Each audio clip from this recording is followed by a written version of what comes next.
Hi, I'm Brett Ingram, award-winning entrepreneur, and today I want to share with you how to write the perfect outsourcing job description.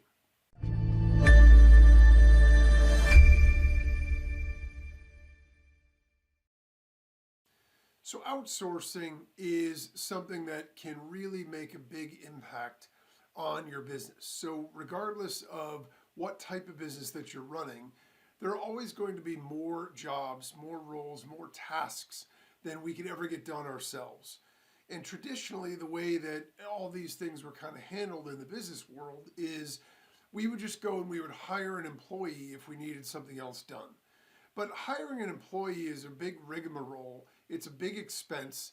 And if we aren't sure, especially that the job or role is going to be long term, it's a lot to undertake and a lot of risk. So the far better way to do it nowadays with an interconnected sort of world and society is that we can outsource. So we can get people to do the work that we need to do without them sitting elbow to elbow with us and without, a full-time employee with all the overhead with that and employment issues and all this other kind of stuff. When it's outsourcing, we're paying for work done and that's it.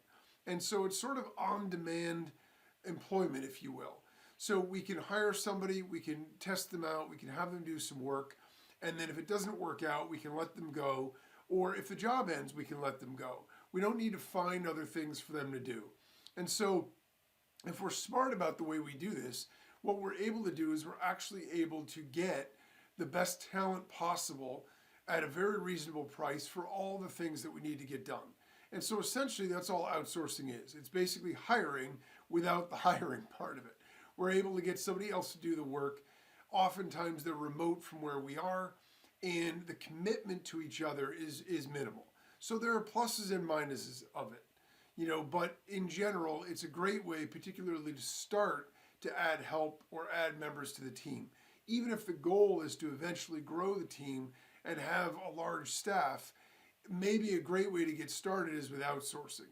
And so one of the questions that I get all the time is, well, if I'm just outsourcing and all I'm really trying to do here is get somebody to come in and do a job for me, do I really need a job description?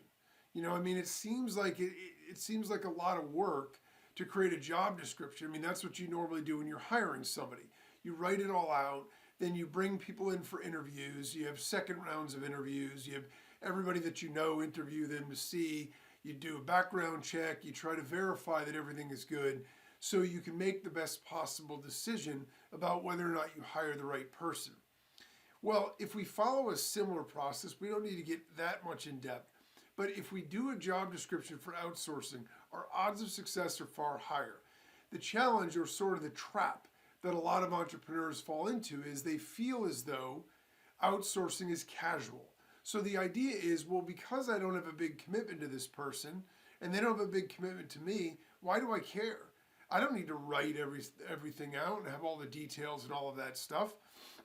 But the fact of the matter is, what often happens when we take that sort of laxed approach to it is we end up getting not exactly what we want. If we aren't clear about what it is that we want when we go to hire, what are the odds that we're going to get it? And it's absolutely true. So it's worth spending a little bit extra time up front. I can promise you, I've done a lot of outsourcing. And when I used to do it, when I first got started, I didn't really understand. I was so excited about the idea of outsourcing because I had so much on my plate and I just wanted to dump it all off, that all I wanted to do is get somebody that said that they could do a particular job. If they had decent reviews on the job site or whatever, then, and it looked like their skill set was somewhat of a match, boom, I just hired them. I didn't interview them, I didn't talk to them, I didn't have any sort of clear delineation. And then what ended up happening is a number of problems. The first one was that I get people and then I didn't have enough work for them to do because I hadn't really thought it through. So I give them a couple of tasks, they knock that out in a day and a half, and then I'm sort of running around trying to find stuff for them to do. Another problem is you get people that are unqualified. I got people that had one of the things that I needed on my list, but they were available immediately, so I hired them. And then only to find out that, well, now if I need this other job done, I actually need somebody else, but now, and then I don't know how long I need them for. So suffice it to say, When I started making job descriptions for outsourcing, my success went way, way up. I wasted a lot less time, I wasted a lot less money, and I hired a much higher percentage of high quality outsourcers than before that. You know, I made a lots of bad hires in my career as an entrepreneur hiring outsourcers. And in all fairness, it's not all their fault. I'm to blame also because I wasn't clear on what it is that I needed. So how could they be clear on what I needed? They don't know me. They don't even know my business. And so that's the situation we're in. You know, we know our business. We know what we need. They don't. And so in fairness to everybody, the smart thing to do is be very clear about what we want up front so we both get a win-win situation. And I learned this through thousands and thousands of wasted dollars and wasted hours, days, weeks, months. And so I'm going to share with you the process that I created that works excellent for me, and I'm sure it will work for you as well. So basically, what we want to do ideally is we want to find the right people for what we need, right?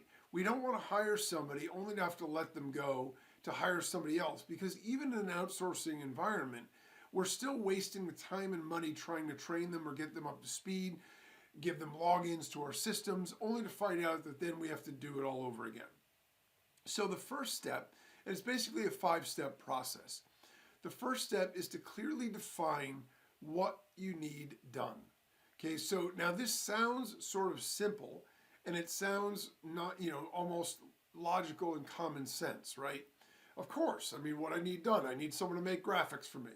Well, that's very, very general. Specifically, we want to define exactly what we need done. And the best way that I've found to do this is to actually track our own work in the role that we're going to hire for and map it out. Map out the steps, map out the process. Now, in general, this isn't always the case, but in general, when we decide to outsource, it's because we have too much on our own plate. So more often than not, we're trying to outsource something we're already doing. Now, if that's not the case and it's something new, we still want to go through this to learn the role ourselves, and then we can outsource it. But the process will be the same.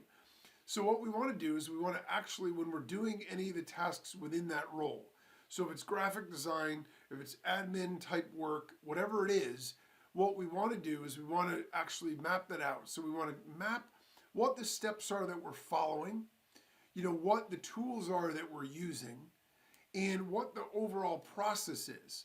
Because once we map that out and we start to make bullet points about what the steps in the process will be, now we know what the tasks are ultimately going to be. This is going to be the responsibilities or what the person is responsible for doing.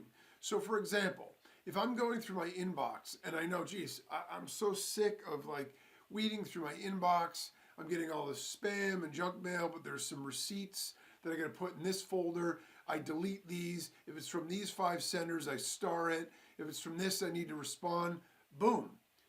I know this because it's in my head, but what I need to do is actually make notes about that. Nothing extensive, just little bullet point notes. So now I have a structure for what I need the person to do. They aren't going to come in and just intuitively know this is spam, this person needs to be responded to. So we need to actually jot down the little notes as we're doing it so we don't leave anything out and we cover every possible thing. And then we know what the full breadth of responsibilities is. Now, this goes beyond just the one task. If I'm going to hire an admin, the inbox management might be one thing. Maybe another thing is customer support. So I'm going to actually track the response that I send to the other person. I'm going to track any of the sort of specifics about the way that I do it, whether or not I follow up, how I use a signature to sign off, or what I tell them for next steps, whether or not I need to escalate this. All of these things, if we write them out in real time as we're doing them, it takes a little bit longer to do the task that day, but what it allows us to do is then put somebody else in charge of it. And when we're able to do that, we free ourselves up. So it's a little bit more work now for a lot less work later and a lot higher success rate. So basically what we're going to do is chart the responsibilities or what the person is going to be responsible for doing. This is basically like the task list. If we're vague here, we're going to end up paying for a lot of wasted time, and we're going to find ourselves trying to keep people busy that we've hired because they run out of work because they're waiting to be told what to do next. The second step is that we want to determine the scope of the role. This is another one that I made a huge mistake in. I was thinking to myself, you know what? I'm creating products, I'm creating, ebooks, I'm going to be creating software, I'm going to be doing all these things. And so I'm going to need someone who could do graphics, and I'm going to need someone who could do graphics like full time. I don't want to have to outsource it, for one service, get the banners back that I need or e-covers back that I need in a week, and then have to do it again. I just want somebody on staff that's going to be able to do this for me when I need it. So I hire somebody, and initially I've got 2 projects for them to do. So I give them those projects. They knock them out in 3 to 4 days. So in 3 to 4 days, the stuff is all done, and now it's all proactive, speculative stuff. I'm like, okay, well, I don't have another product yet to go. I don't have another website set up yet. So I'm scrambling, trying to get other work for them to be able to do because I'm paying them. Now, if you pay by the hour, you wouldn't necessarily be paying them. But this was somebody that I wanted on staff because I didn't want them to keep taking other jobs and then be so busy they couldn't do mine. So it's super important to determine the scope of the role. And we can do this along the lines at the same time in parallel that we're doing the responsibilities. How? We track the amount of time that it takes us to do each of these tasks. So if I'm, I might think to myself, okay, well, yeah, doing my inbox management, that's 10 minutes a day. If I actually track the time, I might find out it's actually 35 minutes. Or maybe it's an hour today, 10 minutes tomorrow. So it's important to track this over the course of a few days so we get a general idea of how many hours we're looking at in terms of how much work this actually takes. Now, a couple of quick notes here. Number one, we in general are going to be better at it than anybody we hire initially. So if it takes us an hour, initially when we hire somebody, we need to give them more than an hour. The goal is for them to get down to an hour or even less, but initially we got to give them a little bit of leeway because we know what we're doing, they don't, right? But regardless, we want to track that so we get a sense of how big a need is this particular outsourcing role. When we track our time when we're doing it, that's the best way to benchmark it. Now we've got numbers that we could put down next to each of the roles, each of the tasks, and we could say this is approximately how long. If there are 6 things that we're going to outsource for, and one is 20 minutes a day, one's 10 minutes, one's 30 minutes, now we know we need somebody for whatever it is, 2 hours a day. Instead of hiring somebody full time, oh, I need 40 hours a week, and then they're not working for 3 of the 5 days that we're paying them for. So if we benchmark that, that's going to give us the scope, the duration, and the hours per week for the role. Again, if this is unknown, unfortunately, we're going to overpay for time that's wasted. We're not going to get enough done, and we're going to find ourselves frustrated and stressed about trying to get them enough work to keep them busy, but productively busy, so we're actually paying for time that makes sense, instead of focusing on the stuff that we really need to be doing. So the third step in the process is to think about what end results you want from the role. This is absolutely huge, and this is where a lot of people really mess up. It's where I messed up in the beginning. So sometimes I was pretty good at figuring out what the role was, and even sometimes the timing of the role. So the first 2 steps, sometimes I got right just by accident. But I almost never had an end in mind of what success looks like. When we hire somebody, I mean, if you took a job somewhere, wouldn't you want to know from your boss what they determined to be 5-star success? Like, what would get you a 5-star review at the end of the year? If they just said, these are your tasks, go ahead and do it. Well, you would have no idea what good looks like, what bad looks like, what excellent looks like, what superior, whatever. The only way you'd know is if you got called into your boss's office or got yelled at for something, then you'd know you messed up. That's not good enough. At the end of the year, if you got a review and a big raise, you'd know you did a great job. That would be the only way. Wouldn't you rather know up front? Well, it's the same thing for outsourcers. Just because they're outsourcers, a lot of people that do this have a lot of pride in what they do. They want to do a good job for clients, but it's a two-way street to set people up for success. So what we need to do is we need to actually think about what the end results are that we want from the role, not just the tasks to complete. So for example, if we were looking at somebody in the graphic design area, do we just want someone to make X amount of graphic designs? Is that the bar? That's the task.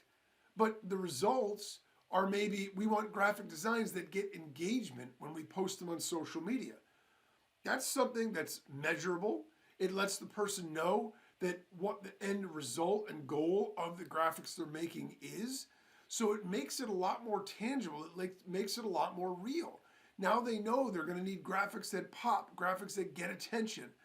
And the other thing they're going to know is, if I'm a hack of a graphic designer and I can make graphic designs, but I don't know if they ever really get any results, they may not even apply for the job because they might be worried now that they aren't going to be able to do the job. If we're doing something like email inbox management, like an admin type job, do we just want manage my email inbox? I mean, that's the task and they'll certainly do it, but how do we know what it's going to look like? Maybe by management, they go in, they delete a couple, they wait 3 days, then they let us know about this. Or maybe get and keep the inbox at 0 daily. So by the end of the day, when you log out for the day, I want my inbox to be down to 0. Boom. That's success. That's what it looks like. So that means you're going to need to be aggressive about managing my inbox. You're going to need to get in there. You're going to need to take care of all those messages. Delete the spam. Triage the important stuff to me. Respond to the people that need to be responded. Dump the receipts into the receipts box. Whatever it is. But ultimately, we're going to give them a success marker, which is get the inbox to 0 every single day. If it's support tickets, do we want just our support tickets answered? Okay, well, I'll answer one today, I'll answer one tomorrow. Yeah, this guy's been waiting 4 days, but hey, whatever, I'll get to it. I'm going to answer them all. Or we want all tickets answered within 4 hours and a feedback score average of 4 out of 5 or better. Boom. Now we're letting the person know if you aren't great at customer support, if you aren't passionate about this and you don't really want to crush it to make people happy, this isn't the right role for you. Because you're going to be judged by this. Not just by, hey, can I get all the tickets done? Okay, that's good. That's one like SLA or service level agreement that we're looking for you to get done. But the other one is the quality of it. If you aren't getting good responses and people are flaming you and saying, oh, this guy's a jerk, like he doesn't respond, then he's kind of rude, then even if you get all the tickets done, you're failing. So if we don't define success, we'll get the work done, but we might not get what we want or what we expect. So clear standards also weed out people with skills or the commitment to do it because they know it's serious and they know it's going to be measured. But here's the flip side of that. It attracts high achievers because high achievers that love customer support or love those things are going to say, yes, this is what I want, a high performance environment where I can go in, be myself, crush it, and everyone around me is going to have the same energy. High performing people want to work in high performing environments. It's that simple.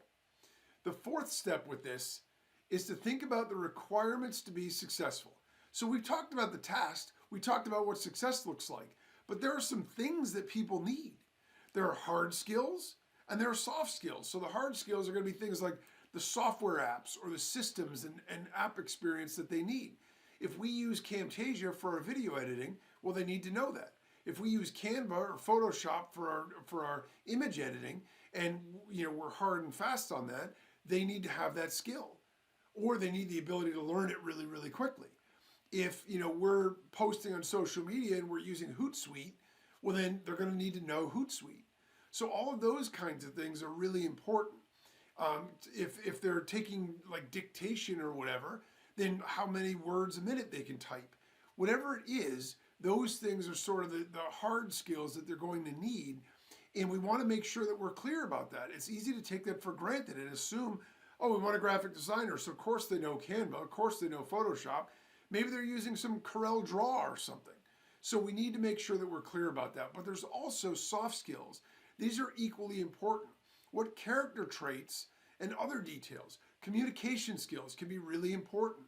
If the person is doing support, if the person is doing your email inbox management and they're responding to people, written communication skills are going to be huge in your native language. Otherwise, they're going to fail, right?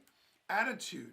Attitude is something that, the way that you're going to approach it, the way that you're going to, every time you deal with somebody, if someone has a bad attitude and that rubs you the wrong way, attitude might be really important. Organizational skills, attention to detail. If they're doing something where it requires a real detail orientation, like graphic design, you're going to want them to have that attention to detail. Dependability. Do you need somebody to always be in a certain place at a certain time? Or can they, as long as they get the job done, it doesn't matter. Now, a fast learner. Somebody who, if you have a dynamic environment where they're going to have new things they need to keep learning all the time, they're going to need to pick up new things fast. Now, of course, you may say, well, I want all that stuff. And we might all want it. But for some jobs, some of them really matter and others don't. If it's something like doing, responding to your personal messages and something that's in real time, then the scheduling issue of it really matters. The dependability, that person needs to be online when you are and managing all that. If it's support, well, they might be able to just do that stuff offline. If they want to work in the night while you sleep, it probably doesn't matter that much. So we really need to pick and choose. We can't just put the laundry list of every skill because then it doesn't mean anything. If we put the 4 or 5 soft skills that really matter, we can put those down. But in addition to soft skills, there are things like the work schedule or hours. I hired somebody as an admin one time, and they asked me if it was okay if they worked opposite mine because they lived in another country. Their schedule was different. I said, sure. It ended up being a disaster because they were offline every time I was online, and they were online every time I was offline. So I'd wake up to all this stuff being done, and whether or not it was done right, I had no ability to give them any real-time feedback. So it was already a day's worth of work that was done that needed to be fixed or whatever. And then when I needed stuff in real time during the day, they were offline all day. So for me, as an admin, that just didn't work. So the work schedule or the hours that they're going to work. An internet connection. Some countries or some people don't have a great internet connection. If the work they're doing is online, especially if it's real time or requires a fast connection, that's a deal breaker if they can't do it. A work environment. If they're doing phone work for you or anything where they need to present themselves professionally, and on their webcam they've got kids running around in the background and drawings all over the wall and stuff like that, and then there's noise and people are clanging things and dogs are barking, that's not going to work. So these are all things that we wouldn't normally think about, but when we work with somebody remotely, these are really important. And if you don't specify, you'll get people without the skills or without the other traits that we need claiming they can do the job. Once we've got all that down, the 5th step, we're finally there, we can write out the job description. And what we want to do is we want to start with a title. And we want the title to be an engaging title that makes people want to work with us. We could do experienced admin assistant needed. Boring. Or we could do executive assistant rock star for busy online entrepreneur. Awesome, right? Who doesn't want to work for that person? It sounds like a really cool role and an environment. Then we want to list the role. The role is just a short summary, 1 paragraph of what basically the idea is, what the job is going to be. It's 1 summary paragraph. Then we want to list the responsibilities. These are all the things from our first step. It's the bullet points of all the tasks or what they're actually going to be doing on a daily basis. The next thing we want to list is the section called results. And for that, we want to list all the targets and the goals for success, so we set the bar. We let them know what's required, we let them know what success looks like, and we let them know what they're going to be measured against. So this is going to attract the right people and scare off the wrong people. Then the next section is requirements, what they actually need to be able to do the job. Hard and soft skills, schedule hours, and everything else. Once you've done this, you're ready to post the job on Upwork or freelancer sites, and or find the talent on Fiverr or other places. Look, writing the job description matters even if you're finding talent without posting, because now you have guidelines for what you want. So when you're hiring somebody, you can cross-reference them against that guideline. The takeaway here is that outsourcing can be life-changing when it's done right. It can free us up as entrepreneurs and business owners to get more done and focus on real strategic and growth focused efforts. It all starts with taking the time to really think through and document what we need. It may seem easy to skip this or shortcut it, but I can promise you, more often than not, that ends in a bad hire and wasted time and money. Then we need to start over and we're even further behind. If we take the time to follow the right process, the payoff can be tremendous because once we have others doing work that we used to do and we're not working in our business, but rather working on our business, we're able to focus on actually building the business and life of our dreams.